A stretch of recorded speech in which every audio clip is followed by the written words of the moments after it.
So primary 6, for your talking and listening task for today, it's kind of a continuation of what we were doing last week. Now the persuasive videos that you made last week were absolutely amazing. I can't praise you enough for them.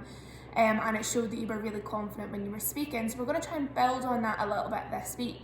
And what I would like you to do is, this is quite a creating task, so it's quite an open task that you can kind of choose how you want to do it.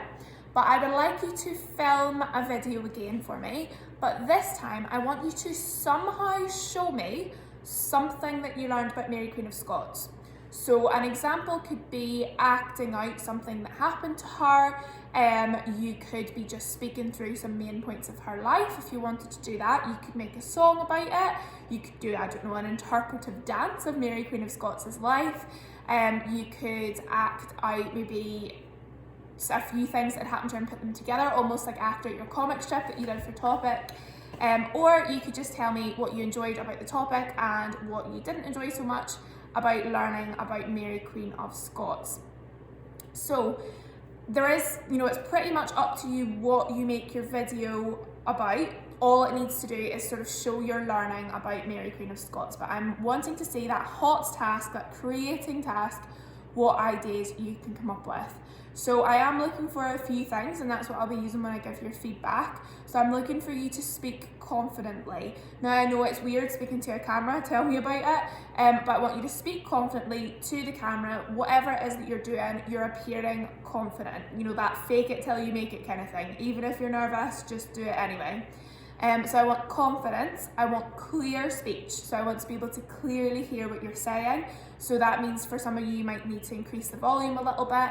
And for some of you, you might need to just make sure you're really enunciating or saying all of your words. And I want it to be an interesting video which engages the person watching it. So last week when I was watching your persuasive videos, I couldn't stop watching them. They were fantastic. It made me smile. I was so interested, and you all worked really, really hard to make them engaging. So I want to see more of that. You don't need to include persuasive techniques in this, but there are a few things that might be helpful that you could take out of your persuasive techniques. For example, direct address. When I talk to you through the video, it still kind of gets your attention a little bit. When I use those, I direct the video towards the person that is watching it. Repetition as well, if you're trying to get something across, you can do that. Triples, say you were going to talk about something that happened, you could break it down into sort of 3 main steps, or you could have 3 parts to your video. So there are some persuasive techniques that you can carry in there, but they're not required. So I just want to see really clear, confident presentation.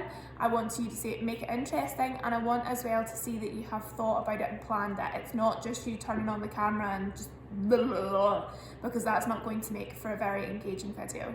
So I would love to see what you have thought of Mary Queen of Scots as a topic and what you have learned about her as well. And I know some of you have been doing things that aren't even our topic lessons. You've been doing Research Beyond and other activities, which is even better. So well done. Maybe you could tell me about those if you have been doing that. So I can't wait to see them.